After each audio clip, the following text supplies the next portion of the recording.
znanosti.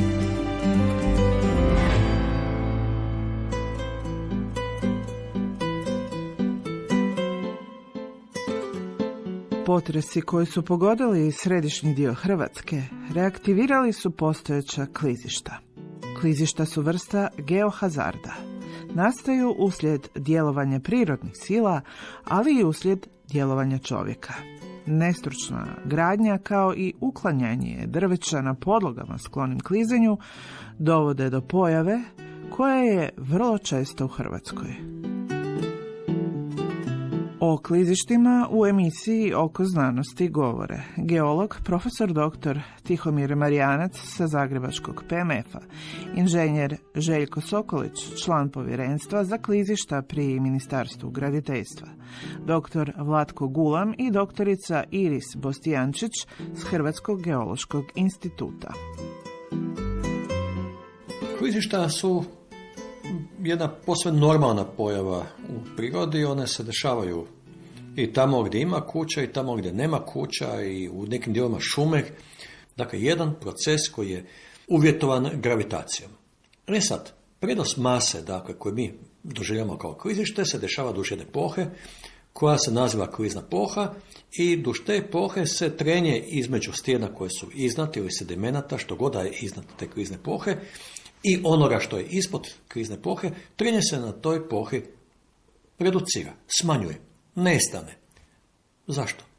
Pa zato što u tu kliznu pohu uđe voda. A voda, koliko znamo, je nestlačiva. Prema tome, ako tu vodu pritisnemo sa tlakom od par tisuća kilograma po kvadratnom metru, u njoj se generira kontratlak ili suprotni tlak koji je jednak takav. Dakle, dolazi do redukcije trenja. I naravno, po filmu voda se može kretati što god hoćete, pa tako i cijelo brdo.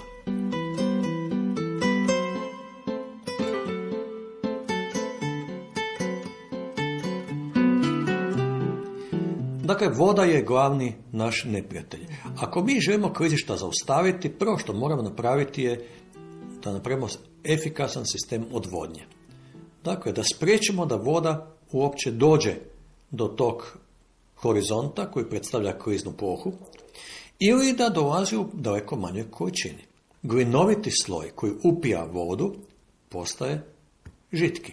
On više nije krutina, on postaje neki mekani materijal poput želeja ili poput meda i samo 1 cm toga može biti dovoljan da krene klizište. Dakle, jedan od načina je da mi napravimo odvodnju koja će smanjiti količinu tih voda. Drugi način je da uspostavimo ravnotežu masa. Jer na planeti Zemlji mora biti uspostavljena ravnoteža masa. Zato se ono što je gore kreće prema dolje. Kaže dr. Marijanac. Ono što je gore, a uporno hoće ići dolje, je voda. Voda je jedan od ključnih faktora destabilizacije i klizanja tla. Klizanje zemlje pojava je koja spada u skupinu geohazarda, kaže inženjer Željko Sokolić, član povjerenstva za klizišta pri Ministarstvu graditeljstva. Što se tiče geohazarda, oni su u struci poznati i u njih spadaju različiti geološki procesi koji ugrožavaju, onako najjednostavnije rečeno, ljude i njihovu imovinu.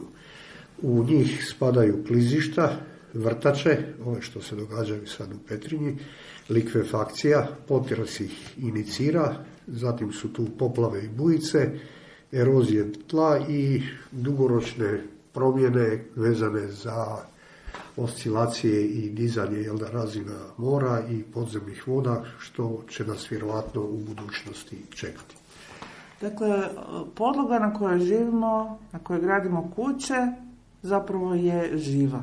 Sad, kad je zbog utjecaja potresa u podzemlju se dogodilo veliki ekstremna promjena naprezanja, rezultat toga je bilo prekoračenje čvrstoća u tlu i jedan od efekata koji se dogodio su i vrtače. Dogodila su se i klizišta i dogodila se i likvefakcija. Sva ta 3 procesa koji su nastali na ovom području su vezani prvenstveno na promjenu naponskih stanja u tlu. i prekoračenja čvrstoća materijala koji izgrađuju određeno područje. To je nešto što bi pripisali prirodi. Međutim, osim prirode i čovjek je onaj koji je dosta pridonio u nekim zonama da dođe do destabilizacije terena, tako da recimo nasipavanja velikih količina materijala koje su obično vezane u izgradnju većih objekata, ili iskapanja, a da se ne izvode po projektnim rješenjima koja osiguravaju stabilnost terena, mijenjaju se ti odnosi gravitacionih sila na padini. Drugo što je interesantno je da razvojem grada su se recimo neka područja koja su bila pošumljena pretvarala dala im se je nekakva prenamjena, pa su postali vinogradi ili obradive površine. Ako uzmemo da jedno stablo na dan posisa iz zemlje ne znam koliko, pa čak i 100 i više litara vode, onda je to doprinijelo promjenama u podzemlju.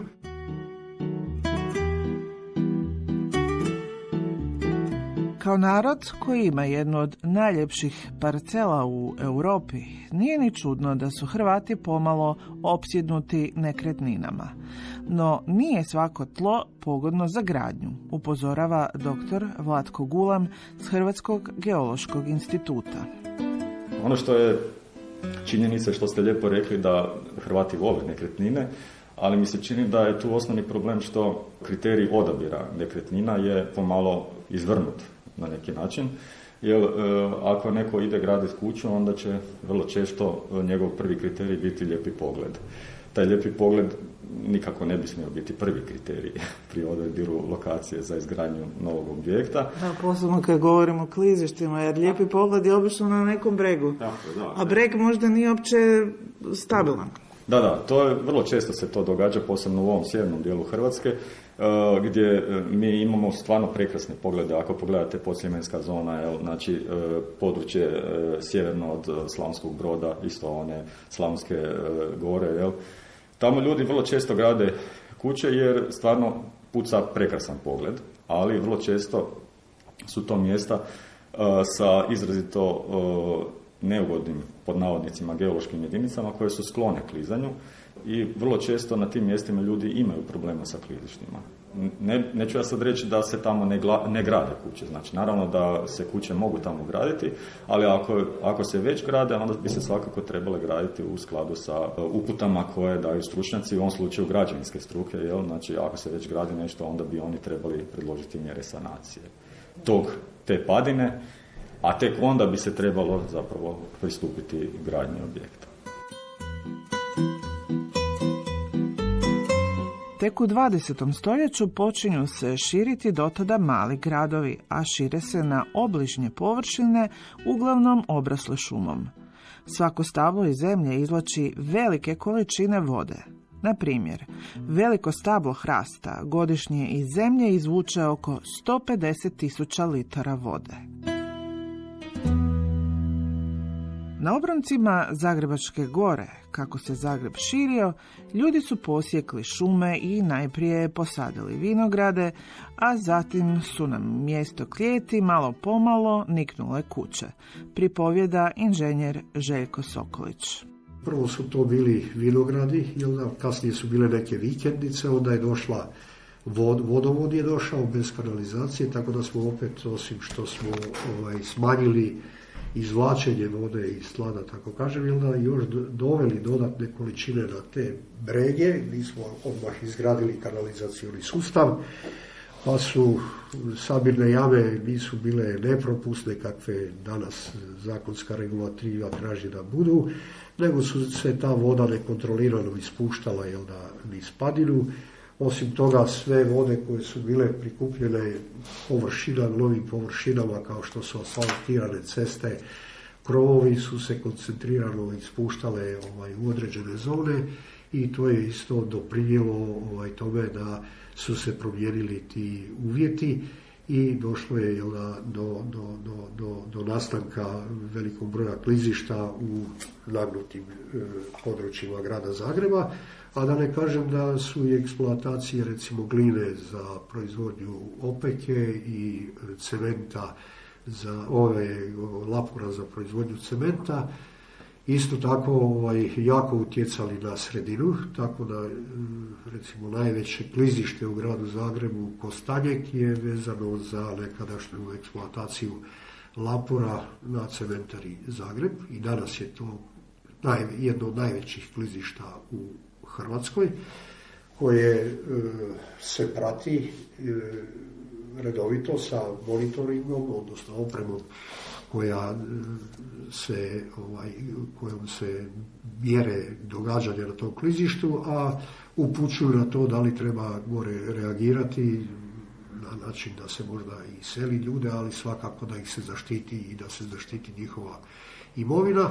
Ista stvar je bila i sa Ciglanom, koja je, za čije potrebe je iskopano jako puno materijala, pa su tamo neka klizišta tipa Grmoščica koja je već sanirana i dobro se ponaša, dok Kostanjek je problem i danas dosta veliki grada Zagreba, razmišlja se o njegovoj sanaciji.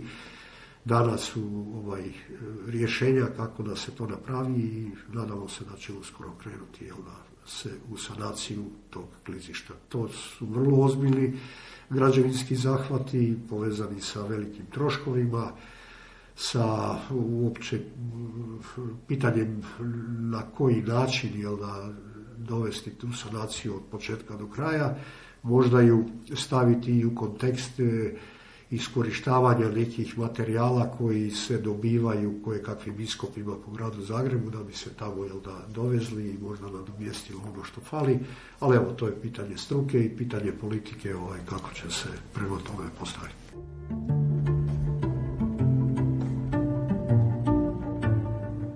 Hrvatski geološki institut istražuje problem klizišta kao i njihovo sustavno praćenje i kroz projekt Safe Earth, a to je upravljanje rizikom izradom karata podložnosti na klizanje. U okviru projekta Safe Earth izrađen je i portal za prijavu klizišta, kaže doktorica Iris Bostijančić. Mogu reći da smo mi tijekom Safe Eartha uspostavili jedan portal, prijavi klizište. Vrlo je jednostavno, znači potrebno je ispuniti samo nekoliko podataka i priložiti fotografiju, a mi onda zapravo, nakon što se određen broj lokacija za neko šire područje skupi, odlazimo na teren i verificiramo te podatke. Mi smo trenutno u sklopu Safe Eartha napravili karte podložnosti na klizanje za određena područja.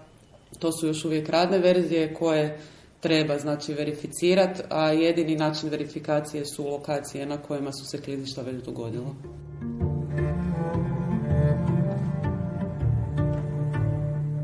U 2016. godine smo aplicirali na Interreg IPA CBC program gdje smo zapravo napisali jedan projekt akronima Safe Earth u kojem smo pokušali upravo aktualizirati tu temu klizišta, odnosno pokušali smo kreirati upute za izradu karata podložnosti na klizanje. Znači, to su jedne zonacijske karte kojima se zonira teren prema podložnosti na klizanje. Generalno one imaju nekakva četiri kategorije, znači od crvene prema zeleno, se tako u pravilu radi, znači crvena je kategorija koja je najpodložnija klizanju, dok je zelena nekakva najstabilnija kategorija koja nije baš jako podložna klizanju, I upravo te karte su nam se učinile da nedostaju u ovom društvu, i mi smo pokušali kreirati prije svega upute za njih. Na području 3 županije naše, Zagrebačkoj, Sisačko-moslavačkoj i Brodsko-posavskoj. I u sklopu tog projekta također se pokušalo ispitati mogućnosti implementacije takvih karata u prostorno planiranje, jer do sada one nisu konzultirane. A mi mislimo u principu da bi trebale biti, jer ako gradimo na terenu, onda bi trebali prije svega znati kakav je taj teren u smislu stabilnosti, da li je on postojan u vremenu ili je nepostojan. Upravo zato bi takve karte zonacijske trebale pomalo se uvoditi u zakone o prostornom planiranju. Upravo je to bio zapravo cilj tog Safe Earth projekta. Generalno mi smo jako zadovoljni s njim jer smo započeli cijeli niz suradnja koja se uspostavila u sklopu tog projekta između civilne zaštite i Hrvatskog geološkog instituta rezultirala je upravo ovim izlascima na teren nakon potresa u Petrinji.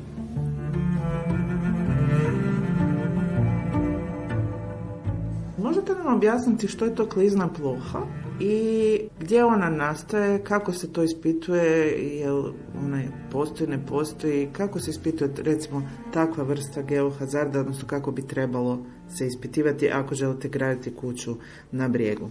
Dakle, klizna površina je površina najmanjeg posmičnog otpora u podzemlju, najjednostavnije rečeno. Ona može biti unutar jednog sloja, međutim u ovim našim sredinama, zagrebačkim i sjeverozapadnoj Hrvatskoj, je najčešće na kontaktu različitih slojeva. Ti slojevi su nastajali u prirodi kojekakvim taloženjima, u sredinama i jezerskim i transportiranjem materijala nakon tektonskih poremećaja po već postojećim površinama.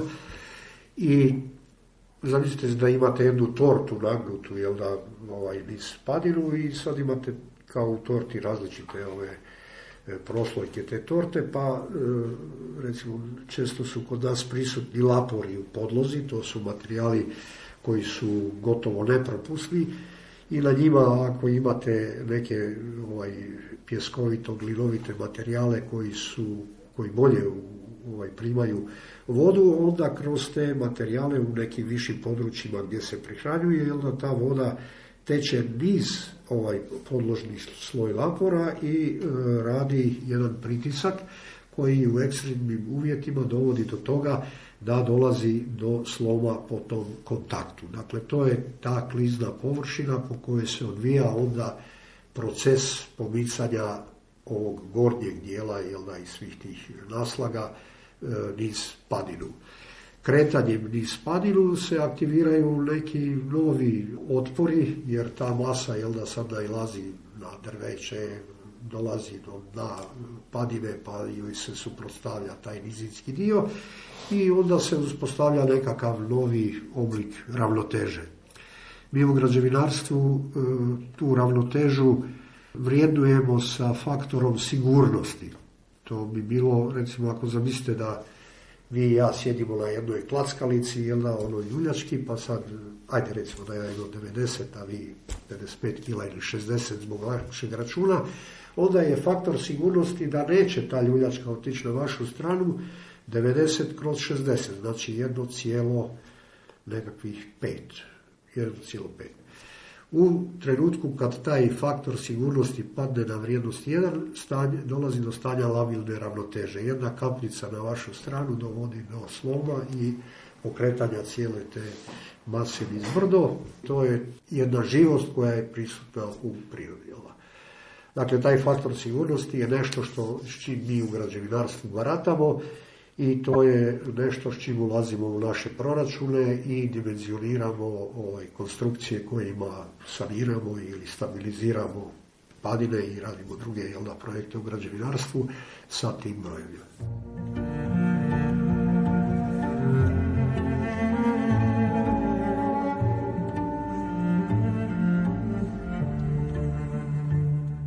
Tim geologa s Hrvatskog geološkog instituta sudjeluje u širem timu stručnjaka koji se bave geotehničkim istražnim radovima u vezi s gradnjom i obnovom na potresom razrušenim područjima. A mi kao inženjerski geolozi smo zapravo najviše u tom području obilazili područja na kojima su se pojavila klizišta. To je zapravo bilo u suradnji sa Ravnateljstvom civilne zaštite i sa predstavnicima lokalne zajednice koji su zapravo od građana primali dojave, pa smo mi onda na teren izlazili odrađivati nekakve terenske prospekcije. Dakle, dosta medijske pozornosti privukle su te neobične rupe, odnosno vrtače koje su se otvarale i koje se još uvijek otvaraju u tom krškom području. Međutim, tema kojoj se danas bavimo, to su klizišta. To je također jedna vrsta vrlo velike opasnosti. Vi se time bavite. Pa kakva je situacija sada, dakle, na Banovini što se klizišta tiče? Pa da, nažalost, reaktivirano je dosta starih klizišta. Ne znamo da li je aktivirano nešto novih, ali znamo da su dosta njih reaktiviranih. Pomaci su nekih 10-20 cm, onako, to smo izmjerili tim prvim nekakvim preliminarnim istraživanjima. Ima ih dosta, nažalost, i dosta objekata je stradalo baš zbog toga što se nalaze na klizištima. Sad, Hrvatski geološki institut je zapravo to prepoznao, ta klizišta, da će biti zapravo tema u budućim godinama.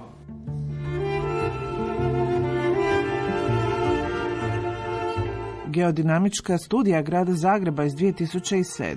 upozoravala je da će uslijediti veće aktivnosti na području podsljemenskih rasjeda, te da se zbog toga u podsljemenskoj zoni ne bi trebali graditi veći objekti koji ne mogu izdržati potres magnitude 7 po Richteru. U svom radu klizišta i mogućnost smanjenja šteta, to je naglasio i inženjer Sokolić. To je predvidjela struka, jel da? Struka, kad kažem, onda su to geolozi, to su geofizičari, seizmolozi prije svega i mi građevinari. Sad je pitanje da li u određenim područjima koja su karakterizirana visokorizična urbanizmom predviđati gradnju, jel da, ili ju izbjegavati, a ako se već predviđa, onda se treba strogo pridržavati propisa i mjera, jel da, i onoga što struka daje projektantima da se spriječe katastrofične posljedice. I to je, recimo, nešto što bi svakako, o čem bi trebalo voditi računa, redovno pratiti, jel, stanje tih objekata i ne samo njih, nego mi po zakonskoj regulativi imamo obavezu da sabirne jame, jel, da septičke jame radimo nepropusnima, da ih redovno praznimo. To, da li je to tako, mislim da nije, jel, da, u većini slučajeva, tako da ta voda koja bi trebala ići u sabirne jame i onda ju se redovno prazniti, odvoziti, ona odlazi u tlo, jer je to nešto što se ne kontrolira, a eto, mi smo iz vjerovatno neznanja skloni tome da si malo uštedimo, pa onda napravimo te propusna dna i tak treba bi na edukaciji ljudi poraditi i dati nekako do znanja da takva ponašanja mogu uzrokovati neželjene i štetne posljedice.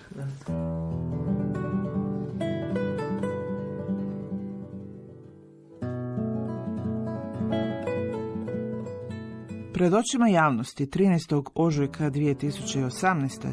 veliko klizište zbrisalo je s lica zemlje dio naselja u Hrvatskoj Kostajnici. Nakon toga uspostavljena je suradnja između Hrvatskog geološkog instituta i Ravnateljstva civilne zaštite. Kada se pokrenulo to klizište, nažalost, dosta ljudi je bilo u kućama i očito su morali bježati. Sad, nama je bilo rečeno da su neki iskakali sa balkona, što je zapravo tragično, jer ono što je tragično u toj situaciji očito je da su postojali nekakvi znakovi klizanja, znači prije samog velikog pokreta, ali nisu prepoznati, odnosno lokalna zajednica nije znala kome da se obrati. I upravo je to ponukalo nas da hitne aktivnosti koje su vezane uz samo klizište pokušamo nekako osmisliti. Pa smo zato i nakon ovog Safe Earth projekta, koji je zapravo više ide u ovom dijelu preventive, jer tu više onako stavljamo naglasak na prostorno planiranje, vidjeli smo da zapravo postoji potreba i znači u ovom hitnom dijelu spašavanje zdravlja i života ljudi. Zato upravo nakon tog projekta Safe Earth smo napisali i sljedeći projekt koji se zove Responsa i koji u principu klizišta sagledava iz tog drugog aspekta i pokušava koliko toliko urediti situaciju i u tom smislu. Kad se dogode na izgrađenim područjima, klizišta uzrokuju velike štete i skupo ih je sanirati. Zbog toga se mora preventivno djelovati. Grad Zagreb ima katastar klizišta, no brojna druga područja tek ih moraju izraditi. U okviru EU programa Interreg IPA CBC Hrvatska, Bosna i Hercegovina, Crna Gora od listopada 2020. Hrvatski geološki institut provodi projekt Responsa. Responsa projekt je, možemo reći, friški projekt. On je započeo u 10. mjesecu i trajat će do 3. mjeseca 2023. Drugi nekakav ključni stakeholder je upravo civilna zaštita. Znači oni će biti uključeni u izradu operativnih šema i procesa. Znači kada se zapravo upozorenje treba uputiti prema građanima. I ono što je tu zapravo još jako bitno, a to je suradnja sa lokalnom zajednicom u Hrvatskoj, znači kod hrvatskih partnera. Pilot područje za uspostavu ovog sustava će biti grad Kutina, sa kojima smo već uspostavili nekakve inicijalne kontakte i oni su svojim pismima potpore zapravo dali podršku ovom projektu i oni će zapravo biti uključeni izravno u nekakvu procjenu kapaciteta lokalne zajednice, odnosno s kojim sve oni službama raspolažu, da li su oni u određenim nekakvim kritičnim situacijama kad se ovakve pojave dogode spremni odreagirati i zaštititi svoje građane. Ova dva projekta, znači Safe Earth i Responsa, su kofinancirani, već sam spomenuo to, od Interreg IPA CBC programa, Hrvatska, Bosna i Hercegovina i Crna Gora. I mi smo strašno zapravo zahvalni na tome jer su i prepoznali tu važnost klizišta na području ove tri države koje su u principu poprilično zahvaćene tim procesom klizanja.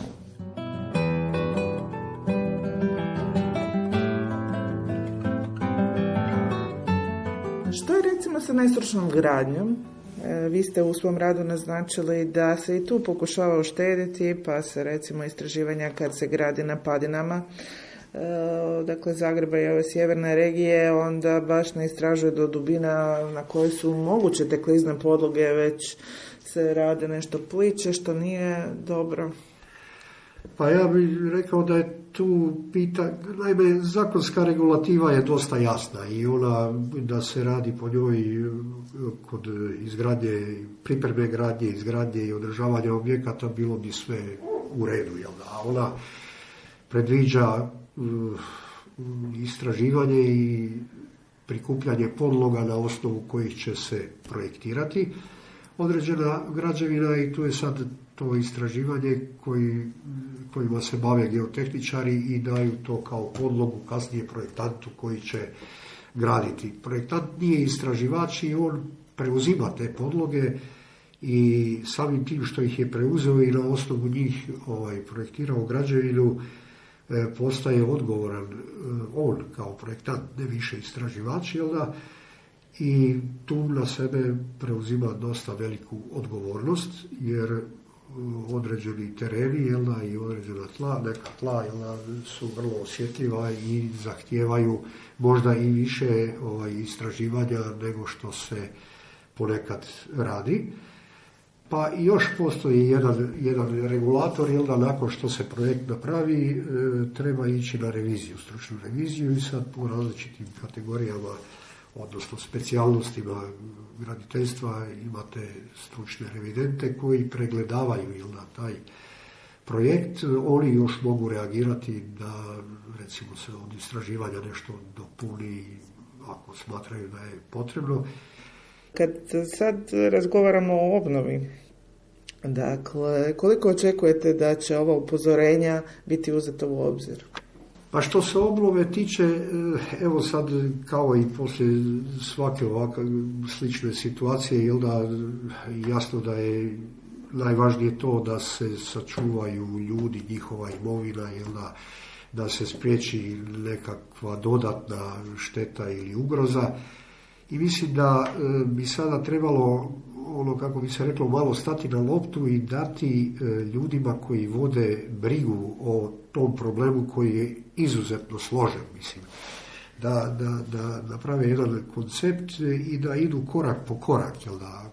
Prvi korak po meni bi trebalo stvarno spoznati u kakvom je stanju podzemlje, i napraviti nekakve karte kategorizacije terena po opasnosti od likvefakcije, po opasnosti od nastavka kliznih procesa, opasnosti od urušavanja jama, što vidim da se i radi, jer kolege geofizičari su već vrlo aktivni i dobivamo informacije da se to snima. Međutim, oni trebaju nešto vremena. Dakle, u tom vremenu bi trebalo po meni osigurati ljudima sigurnost, osigurati što je moguće bolje življenje uz njihove objekte. Da li je to kroz ove kontejnere, jasno ima ih i kvalitetnih i manje kvalitetnih, ali dozvoliti struci i dati joj malo vremena da napravi dobre podloge. Što budemo imali bolje podloge u smislu znanja u tom podzemlju, moći ćemo kasnije, ne mi više nego kasnije urbanisti, arhitekti, prometaši, donositi zajedno sa politikom koja jasno zna kakvo je stanje sa novcima, napraviti neke planove dalje urbanizacije, izgradnje na nekim područjima ili iseljavanja nekih područja ako se u njih ne isplati ulagati puno novaca, da li stabilizirati neka klizišta ili jednostavno preseliti ljude sa tih područja iz kuća koje su ugrožene tim procesima. Dakle, vrlo ozbiljan rad, ali kažem korak po korak i pustiti da svaki malo vremena da to kvalitetno napravi.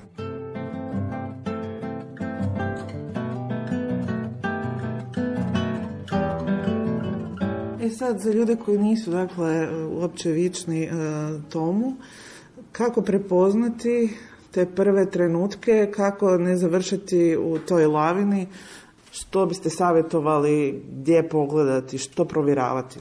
Najčešći znakovi klizanja su nekakve nove pukotine na objektima.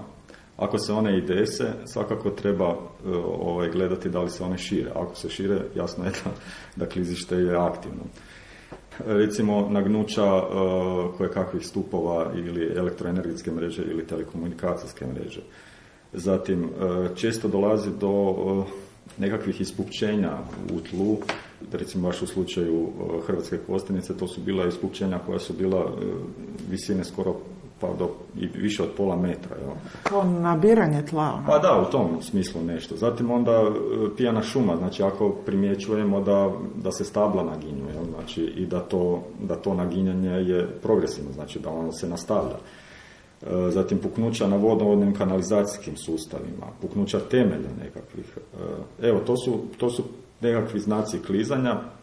Važno je samo gledati da li se ti znakovi šire, i ako se šire svakako obavijestiti jedinice lokalne samouprave ili još bolje zapravo broj 112. Taj broj 112 bi onda definitivno trebao kontaktirati stručnjake, u ovom slučaju znači mi preko tog sporazuma o suradnji, znači ćemo izaći na teren, znači to je nekako, osjećamo da nam je to obveza prema društvu.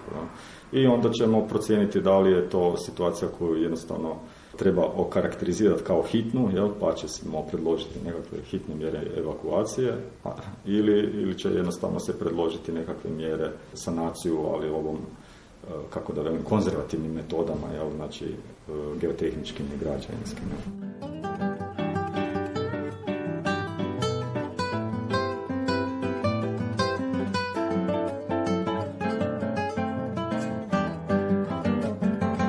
O klizištima u emisiji Oko znanosti govorili su geolog, profesor dr. Tihomir Marijanac sa Zagrebačkog PMF-a, inženjer Željko Sokolić, član povjerenstva za klizišta pri Ministarstvu graditeljstva, savjetnik direktora u Geotehničkom studiju, dr. Vlatko Gulam i doktorica Iris Bostijančić s Hrvatskog geološkog instituta. S vama su bili i tonmajstor Nikolina Čulum i urednica Vesna Turtula.